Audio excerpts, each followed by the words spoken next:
Welcome to Extra Time with Girls on the Ball. Normal service resumes for us and for the Barclays WSL and the Championship. There's plenty to get through, so let's get going. I'm Rachel. I'm Sophie. And this is Extra Time with Girls on the Ball.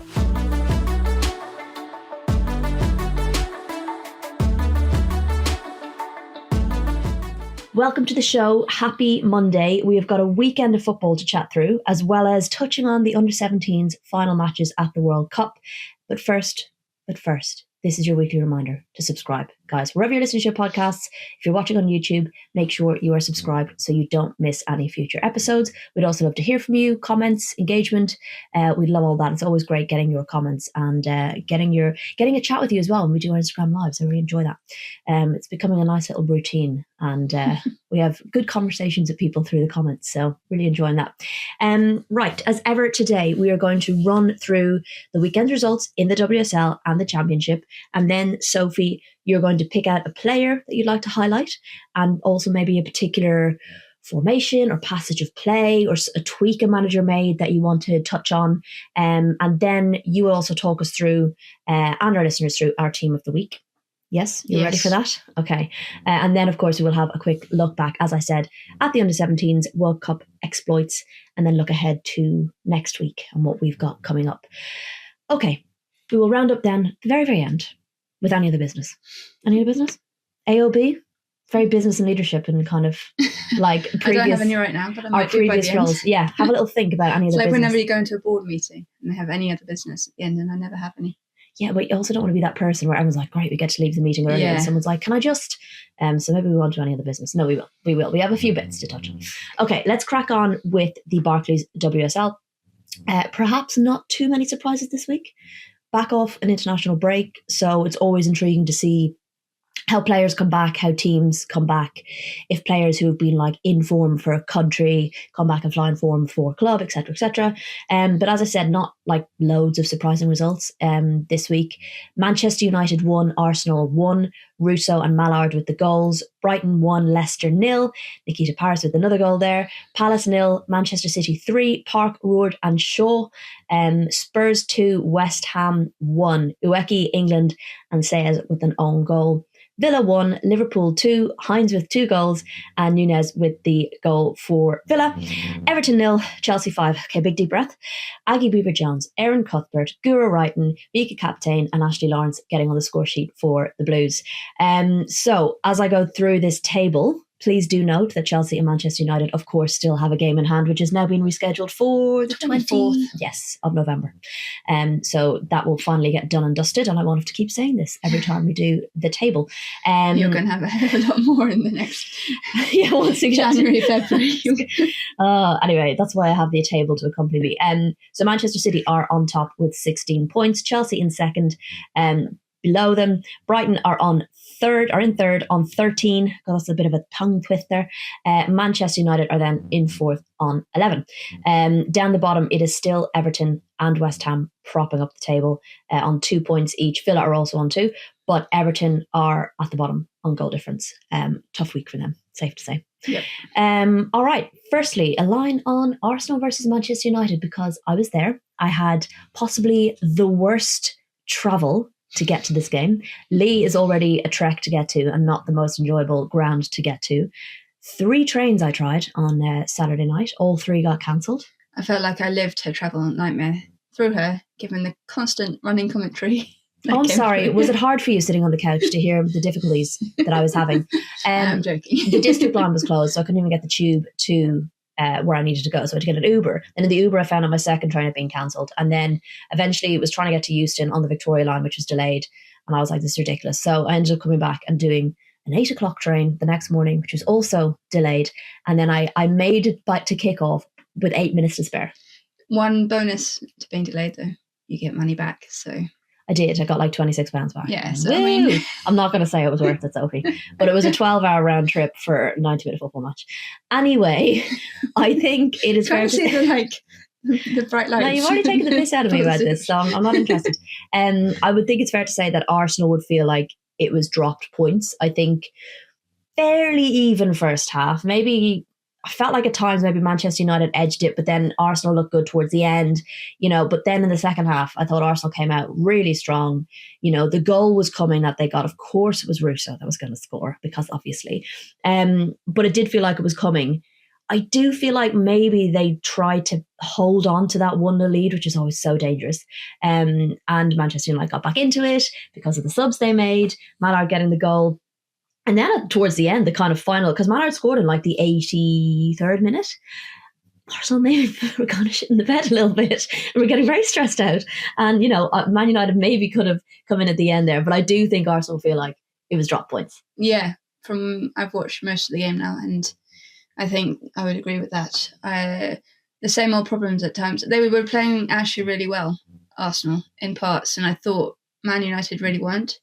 They weren't really engaging that much with Arsenal, especially, in their press and stuff. But I think it was Arsenal just, as you said, 16 shots, 4 on target. That's like not the best return, and it's the same story for the rest of the season. It's like, it does feel sometimes like some of these players put on an Arsenal shirt and forget how to score. Like they've all been scoring for their national teams. Russo, Ford, McCabe. And Mornham got what, 4 and 5 in 4 and 2 games or something, or 5 in 2 games. I'm pretty sure she scored 4 in 1 game. Yeah, so 5 in 2 games. Crazy. Something like that. So like they're scoring for their countries. They seem to have like the freedom to do that when they've got a national team shirt on. But then, it's a different story when it comes to club. And I do think the sooner they can figure out the new management, the better, because I like Renee Slegers. I think what she's had to say and the way that she's come in and taken, command in probably a really tricky situation is, not many people would be up for doing that. So I think kudos to her for that. But at the same time, I do think at this moment you're kind of being balanced, you're kind of just waiting, and that's not healthy for anyone. And I think especially at this time of the season when Arsenal really can't afford to drop any more points, you would think. They're in 6th now, I think. Yes, 6th. But or 5th, 5th or 6th, yeah. But I just think when you can't afford to drop any more points and you really need to figure out how to steady the ship properly, how to get the best out of these players, how to not make sure that your season is over before Christmas, because anything can happen. Yeah. Anything can happen in the league. But when you look at the teams at the top of the table, when you look at Chelsea and Manchester City, they don't look like letting up at all at the moment. So you have to really be quite quick off the mark. Yeah, well, I think they'll be happy at least to have come out with a point, but I do think they'll feel like they should have gotten 3. I think actually I have to shout out because she did have a lovely comment in the pre-match press conference that I really liked, and we touched on this in our Instagram live, the Dutchisms, and Serena's had a few of them as well. But she was asked about how the players were dealing with a difficult time, and some of the England players have been dealing with criticism and international break as well. And she said, that basically during a storm, and it has been a stormy time, the players are the tall trees, so they will catch the wind. And I really like that, because it's true. It's like the names, the faces are going to be the ones that are kind of facing the brunt of things. And I thought it was very nicely put. The Dutch are great for their phrases that don't quite translate into English, but actually translate quite perfectly into English. It's like, as you say, Serena and her pink clouds. I think they're brilliant. So I always listen out for them. It's clunky but cute. I like it. Shout out as well to Fallon Tullis-Joyce. I thought she did very well in between the sticks for Manchester United. Made some crucial saves. I think as well the subs made an impact for Manchester United as well, which they'll be pleased with. I know, that's something that's been called for in previous seasons, is using the subs more, and they definitely made an impact. And of course, Rachel Williams always does. It's such a squeaky bum time when Rachel Williams comes on. She's like the anti-narrative to the narrative that he doesn't rotate his squad that much or make much impact from the bench, because she is the one player, I think, for him that has made incredible impact from the bench. Maybe Lucia Garcia when she was at the club. Yeah. But Rachel Williams, I think, is just a class above in terms of what she can do as a super sub. I need to find that clip, because I asked her about it pre-season, in the pre-season media day, about the impact she has on the side of the pitch. I need to dig at her answer, because I think she answered it really well as far as I remember. It was also Mark Skinner's 100th game. So congratulations, Mark, on that. 100 games in charge. Right, we're going to move on to where you were. Oh, yes. Because you were at Crystal Palace versus Manchester City. Some may have thought this was going to be a bit of a routing. But you were impressed with Palace. I was. I mean, Manchester City were dominant, and they have elite front line, well, elite everyone, and they are always going to win probably that game 9 times out of 10, barring a major disaster for them. Yeah. But I think what you saw from, and this is not taking away from what Manchester City did, because I think coming in after an international break, getting 3 goals, managing to get it over the line, get 3 points and stay top of the table is really important. But I do think Palace, the progress that they've made in such a short space of time is clear to see. And we mentioned before when they lost to Chelsea, and that was a heavy defeat to Chelsea. But when they lost to Chelsea, we were like, the performance was actually first half pretty good. You know, the one performance I've been really worried about Crystal Palace in was the Tottenham game at the start of the season. Yeah. Even though they fell 7-0 to Chelsea, I wasn't particularly worried about them, because I thought you can see inklings there of what's beginning to happen. And you've seen that ever since that point, I think. And they've managed to get a draw and a win, you know, in that time. They were great against Brighton. They were great against Brighton. They were a bit unlucky to concede when they did. So I think a lot can go into they can take a lot out of the performance yesterday. I did speak to Laura Kaminsky and Josie Green afterwards, and they said, yeah, like it's always going to be obviously incredibly tough against Manchester City, especially coming in off international break. It's their first one they've had to deal with as a club in the WSL. So it's a whole load of new, you know, short turnaround, all of that stuff.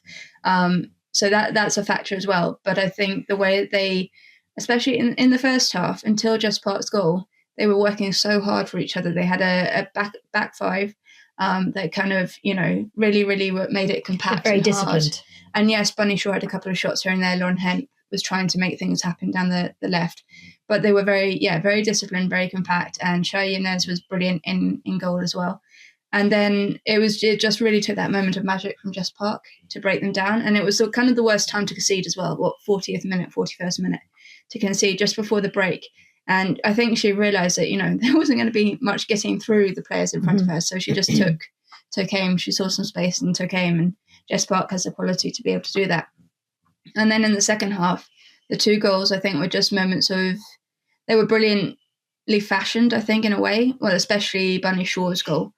But I think they were also moments of like just lack of concentration defensively. That's going to happen when you're up against Jill that Roord level. getting the second ball in the box. Big up her as well, second goal as well. So I think they can take a lot of confidence from that. They had their chances too. They hit the post.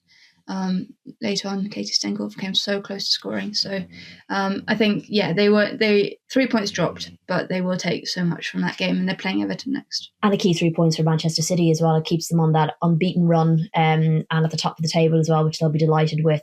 And as you say, especially coming back off international break, you're always kind of like, how are we going to do? So they'll be delighted with that one. And happy to be top of the table.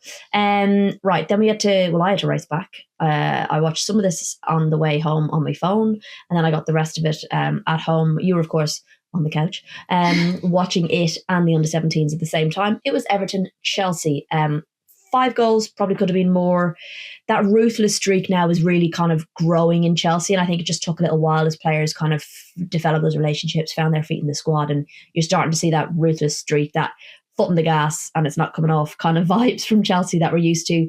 Such a stacked team, and up against an Everton who not only are a thin squad, but once again are struggling with injuries. And you know, you could say Chelsea could play 2 starting 11s, and Everton are struggling to put the right players in the right positions because there's just not enough of them.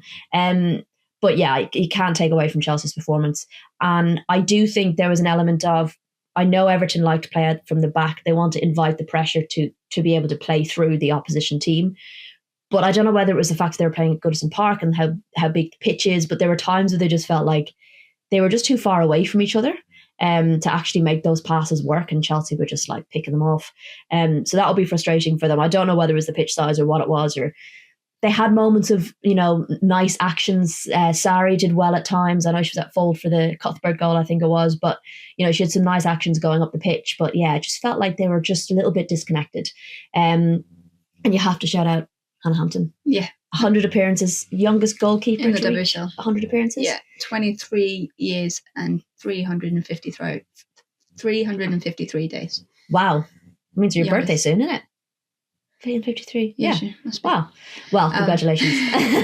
What an impact. I think it's really vital that Chelsea are racking up this goal difference at the moment. They've learned. When you look at last season and the fact that the title came down to goal difference, I think they're now 8+ over anyone else in the league, which is could be very, very valuable come the end of the season if they don't get it done in terms of, beating City. But yeah, it's going to be it's really interesting. Like, I don't think they're at their best yet. No, which is frightening. But like, then they're getting these goals all over the park as well, and I think that's really valuable. Aggie getting her goal, I think, is a massive confidence boost for her. It gives everyone a bit of a selection headache. But then you've got Captain coming on, who I was pretty sure was meant to be injured and came on and scored as well. And Ashley Lawrence got another goal. You're getting goals from all over the pitch, and that's really important. One big shout out for me would be Buchanan, because I have at times criticised her and her performances in recent seasons, but I think she started this season really, really strongly. She looks really confident and at home now and settled. In a Chelsea shirt, which maybe she didn't before. She maybe looked a bit off the pace a little bit, but she now seems to be right up to speed with the league.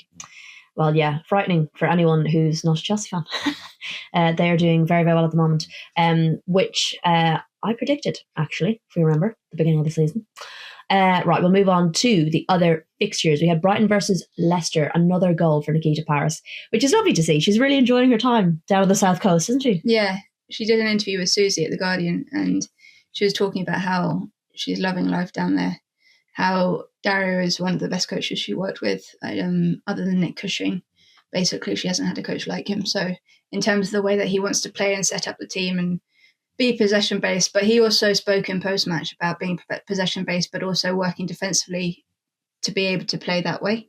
So they're doing a lot of good work. And yes, it was only 1-0. They probably could have had more, but at the same time, I think Brighton is very much a work in progress under him. Yeah, and maybe we kind of expect now Brighton to score more given previous fixtures. But they were against a Leicester who are also struggling in front of goal and struggling to pick up points, really. Are we surprised that they're struggling so much in front of goal? No, I think it can happen with new coaches. I think especially when you don't have, they're not playing at the moment an out-and-out goal scorer. They've had to mix up their line a bit due to injury. Mouchon's had a ACL. She suffered an ACL that was announced last week, which is a big blow. It's meant that they've been trying different square pegs and round holes.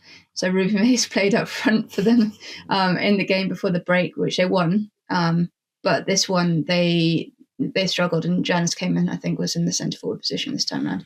So they're still trying to figure that all out, and I guess the fixes will come at some point.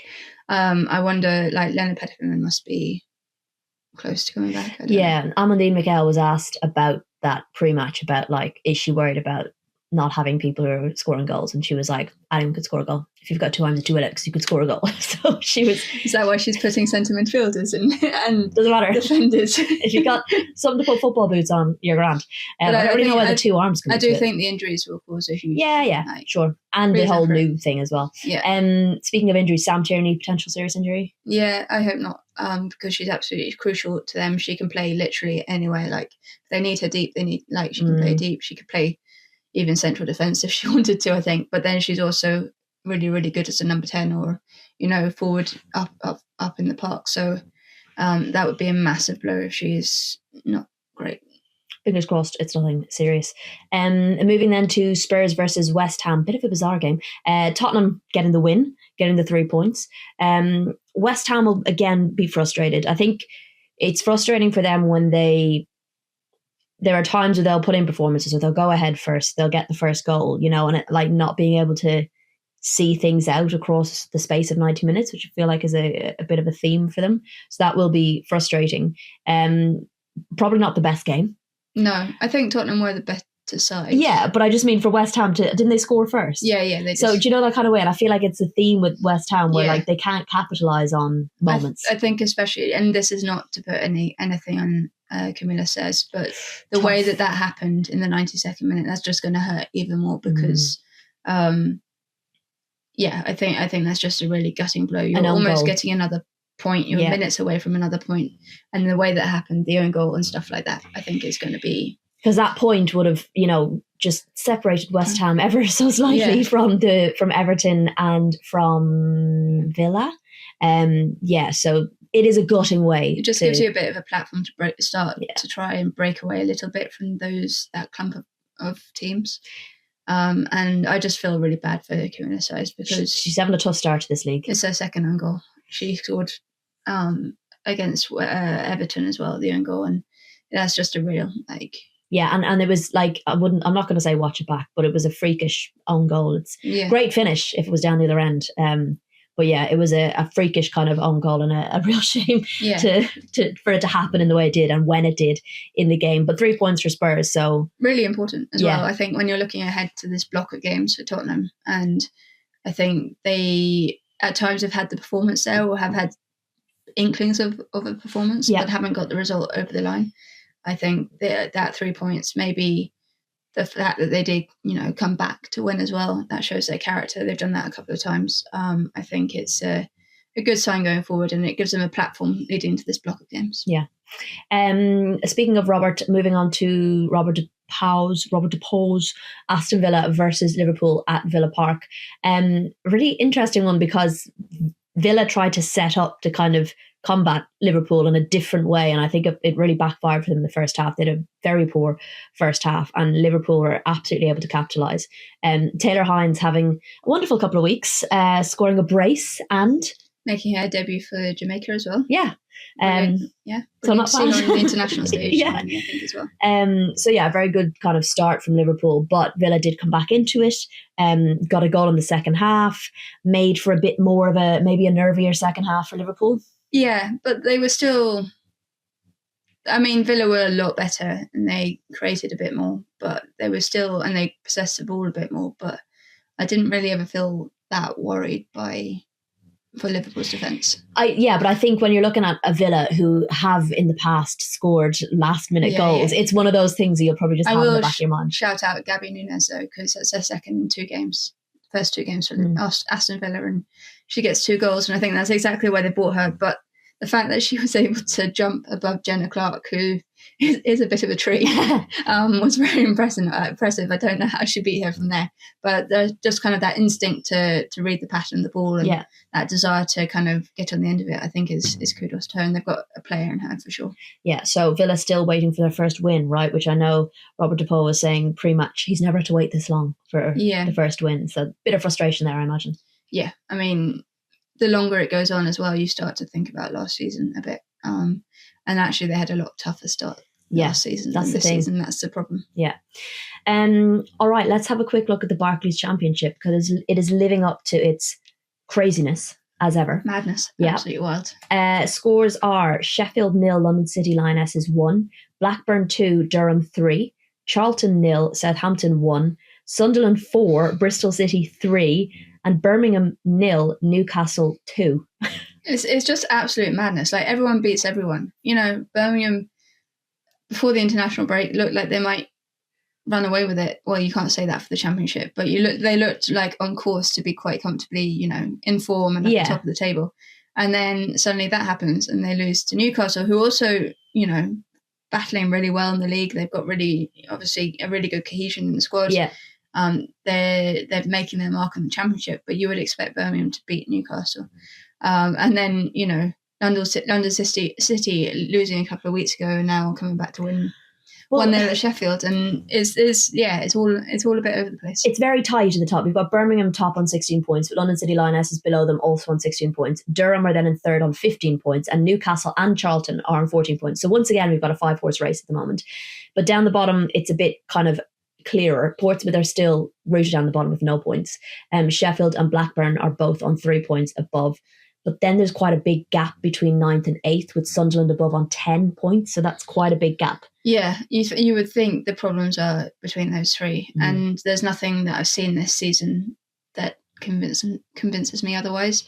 I would say that Sheffield are maybe performing a little bit better than I imagined, even if the results aren't coming. But I do think the fact for Portsmouth have probably, the favourite. I don't know if the favourite's the right word. The Most favourite likely? most likely to get relegated at this point, just because of the score lines that they're suffering and the lack of kind of ability to, I guess, hold games to close score lines and take their chances. and they've got injuries as well, which aren't going to help them. And they're missing absolute key players as well. So I do think that makes them most likely. But with Blackburn and Sheffield being within 3 points of them, anything can happen. And with only one going down this year, the stakes are really high. Yeah, absolutely. Okay, Sophie, it is that time of the week for you to pick out a player you want to highlight. And who is it, please? It is going to be Jess Park. I thought she had such a good game against Crystal Palace. She was the key that unlocked that really resilient defence. She spotted her moment. She realised that she needed to change things up a bit and try from distance. And she could score those kind of magic goals as well.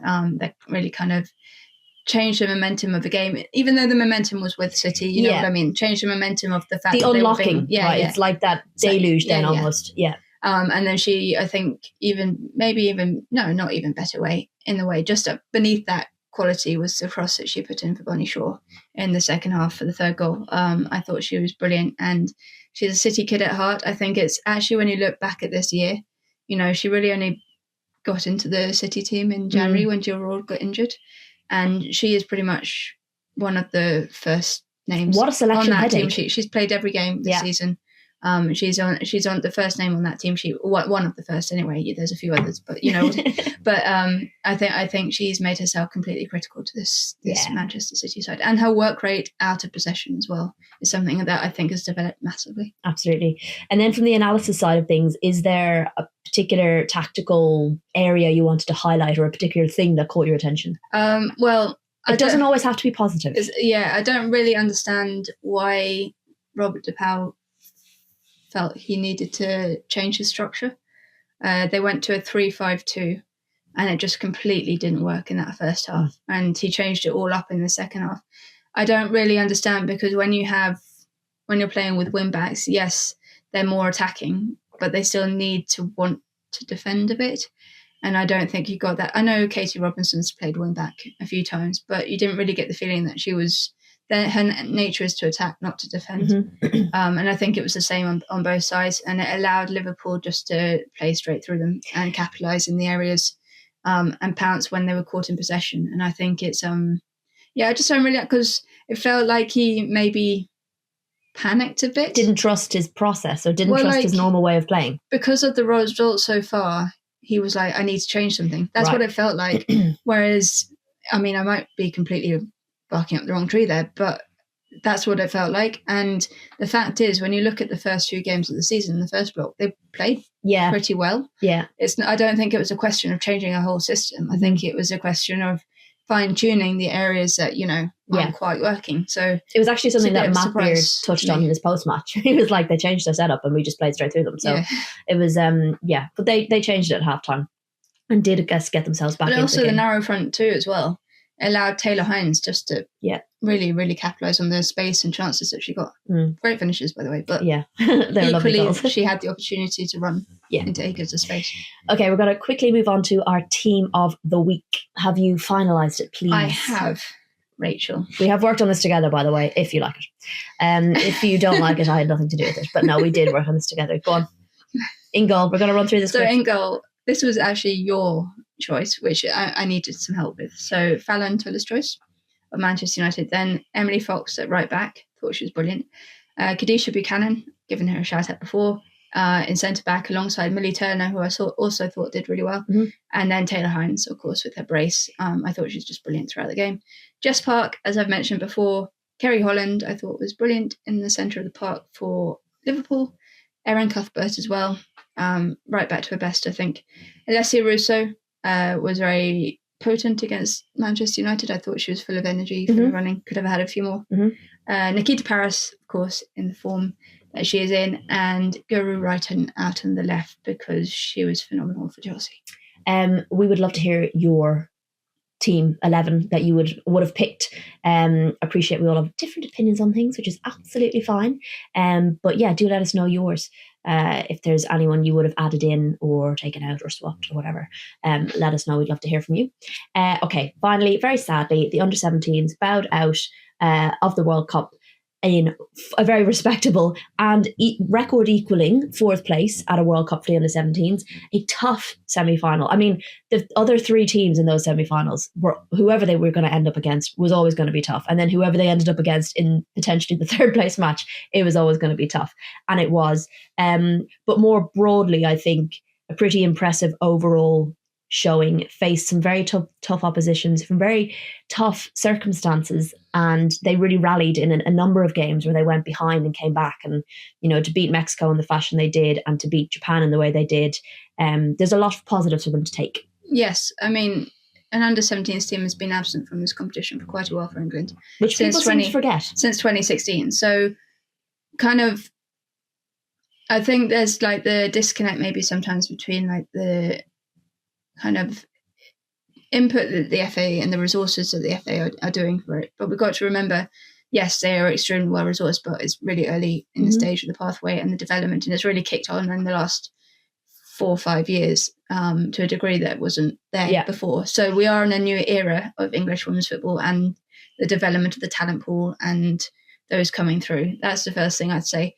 I think it's going to be an invaluable experience for all of the squads who are out there, whatever they go on to do in their careers. The fact that they've been to the Dominican Republic, been away from home, played some of the best nations, played the best nations and the best players at their level. They played Spain, USA and North Korea, for God's sake. But those experiences are going to be absolutely integral to them. And you look at the last team that we had at a World Cup, finished in the quarterfinals, and you look at, I've said this before, you look at Alessia Russo, Georgia Stanway, they all played in that era of that, in that under-17s age group, and now they're on the senior stage. So was it 2008 the last time they had a semi-finalist at a World Cup? 2008 team. Yeah, and some of this current squad weren't even born then. Yeah, no, it's scary. But so I think it would be invaluable. I think they should be very proud of themselves and what they've done. I think the game yesterday, you could just tell the weariness a little bit, and I think that's understandable. They've been through an utter